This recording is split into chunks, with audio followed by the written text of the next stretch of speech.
The story opens 10 years after the events depicted in The Silence of the Lambs. Barney, one of Hannibal Lecter's minders at the Baltimore Mental Hospital, talks to a disfigured and paraplegic man, Mason Verger, about the conversations Barney had with Lecter and Lecter's relationship with Clarice Starling. Barney then shows Verger a boxed object he's brought with him, the leather restraining mask used to cover Lecter's face when he was being transported. Barney asks for a price of $250,000 for it, and Verger eagerly accepts. FBI agent Clarice Starling is in Washington, D.C., leading a raid to arrest an HIV-positive drug dealer named Imelda Drumgo.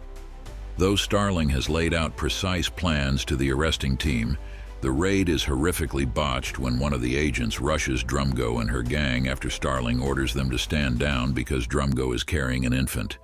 A massive gunfight breaks out, and most of Drumgo's gang are killed, along with a few of the agents. When Clarice orders Drumgo to surrender, Drumgo whips out a machine pistol and opens fire, hitting Clarice. Clarice responds reflexively and shoots and kills Drumgo, splattering the infant with her blood. Clarice, who had been wearing a bulletproof vest, recovers the child and washes it off with a nearby hose. Starling is disgraced by Justice Department official Paul Krendler, whose romantic advances Starling had rejected years earlier. As a result of the publicity surrounding the drug raid, Starling and her past connection to escaped serial killer Hannibal Lecter come to the attention of one of Lecter's victims, Mason Verger, who is also a wealthy, sadistic pedophile. Verger, who was left horrifically disfigured and paralyzed by a past encounter with Lecter himself, still seeks revenge for what occurred. He uses his political influence to have Starling assigned to the Lecter case once again in the hope that this will draw Lecter out of hiding. Verger claims to have new information about Lecter, an X-ray, which he is willing to disclose only to Starling, and she is sent to his estate to collect it and interview him. Upon her arrival, Verger tells Starling about his history with Lecter. They met when Lecter was assigned by a court as Verger's therapist after Verger's conviction on multiple counts of child molestation. Verger, the only one of Lecter's victims to survive, was tricked into mutilating himself by Lecter after being given a nitrogen popper. In the same incident, Verger was also persuaded by Lecter into sexual excitation by strangulation. Verger is now bedridden and confined to his secluded mansion, but with the assistance of his personal physician Cordell and other minions, he is pursuing an elaborate scheme to capture, torture, and kill Lecter. In Florence, Italy, Chief Inspector Rinaldo Pazzi of the Questura is investigating the disappearance of the curator of the Capone Library, a Renaissance palace that serves as a repository of rare books, historical documents, and art treasures. In the course of his investigation, Pazzi meets the new curator, Dr. Fell, who is actually Hannibal Lecter. As Verger surmised, Lecter soon learns of Starling's public disgrace and reassignment to his case, and he sends her a letter that is at once sympathetic and mocking. The letter contains no apparent clue to Lecter's whereabouts, but Starling detects a strange fragrance on it. She takes it to a perfume company, where the experts inform her that the writer used a very expensive skin cream that could have been sold in only a few shops in the world, one of which is in Florence. Starling contacts the police departments of the cities where the shops are located, including Pazzi's department, asking for copies of any surveillance tapes made by cameras installed in the shops. When Pazzi sees one of his men making a copy of such a tape for Starling, he recognizes Fell in the tape and decides to find out why the FBI is interested in him.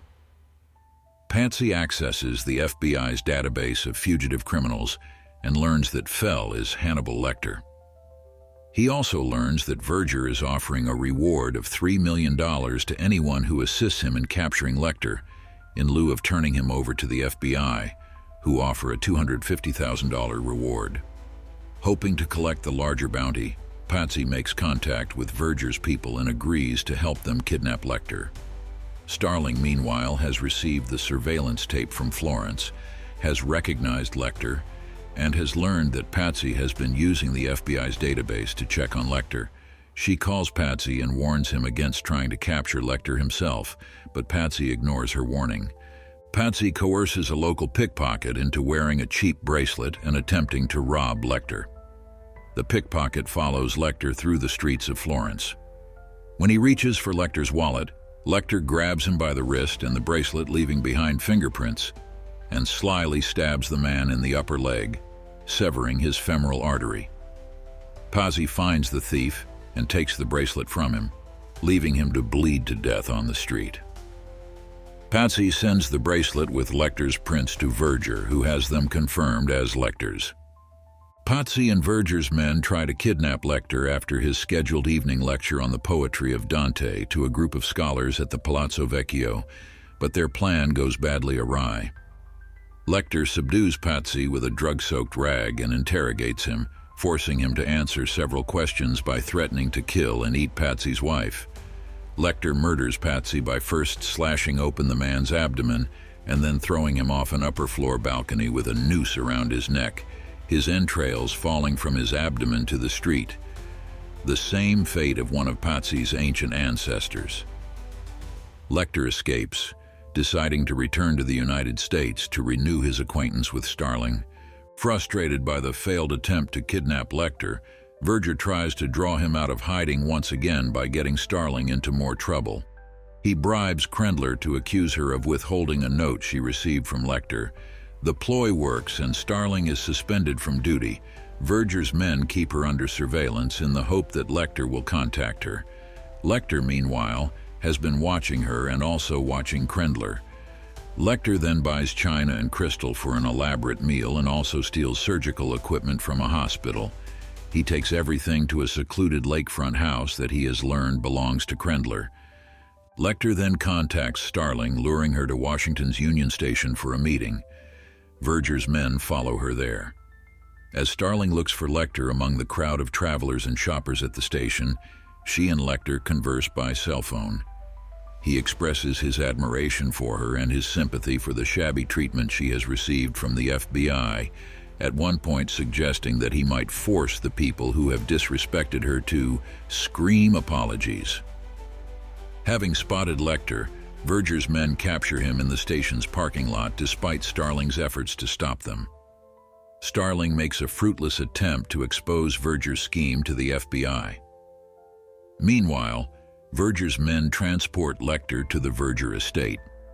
Verger plans to watch Lecter being eaten alive by a herd of vicious wild boars that Verger, an expert at swine breeding from his days in the family meatpacking business, has prepared in Italy especially for the purpose. The boars have been conditioned to attack their victim when they scream. When the FBI refuses to act on her report that Verger has kidnapped Lecter, Starling goes alone to Verger's estate. She intervenes as Verger's henchmen are about to unleash the pigs on Lecter, shooting the men and freeing him, but she is shot and wounded in the shoulder. Lecter then rescues her from the animals. When a furious Verger orders his physician Cordell to shoot Lecter, Lecter persuades Cordell, who has always hated his master, to throw Verger into the pen with the hogs instead, and Verger dies in the very manner in which he had hoped to kill Lecter, Lecter having assured Cordell he will take the blame for the deed. Lecter takes Starling to Krendler's lakefront house and treats her bullet wound. She awakens in an upstairs bedroom, dressed for a formal occasion. On her way downstairs, she finds a phone and calls the police. Instead of taking their advice and leaving the house to wait for their arrival, she looks for Lecter downstairs. She finds him in the dining room where he has set the table as if for an elegant dinner party, watched by the seated Krendler, who has been heavily drugged and his head shaved. As Starling looks on, horrified, Lecter removes the top of Krendler's skull, cuts out part of his brain, the part that Lecter says is associated with good manners, sautés it in a pan by the table, and feeds it to the dazed Krendler. Clarice is horrified, pleading with Lecter to stop and saying she'll give him the details of the FBI's profile on him so he can escape. When Lecter wheels Krendler back to the kitchen to clear up after the meal, Starling attacks him with a silver candlestick but is easily overpowered. Lecter traps her ponytailed hair in the fridge. He asks her, "Tell me, Clarice, would you ever say to me, 'Stop. If you loved me, you'd stop'?" To which Starling replies, "Not in 1,000 years." Lecter replies with, "That's my girl," then kisses Starling. Just as he is about to leave, thinking he's won, he hears a click and sees that Starling has handcuffed his wrist to her own. When she refuses to provide the key, Lecter pins her wrist to a table and brandishes a meat cleaver. He raises it and says, "This is really going to hurt," and swings it down. A noticeable look of pain appears on Clarice's face. Next, we see Starling outside the house looking for Lecter, who escaped just before the police cars arrived. Both her hands are intact and she identifies herself to the police. The last scene is of Lecter on an airplane. One of his arms is in a sling and his hand not visible. He is preparing to eat the boxed meal he has brought with him, and the small boy sitting next to him asks about the food. Lecter opens the container to reveal several kinds of food, among which is what appears to be part of Krendler's brain, cooked and sliced. The boy asks to try some of the food, and Lecter allows him to. After saying that his mother always told him to try new things, it is not shown if the boy chooses the brain.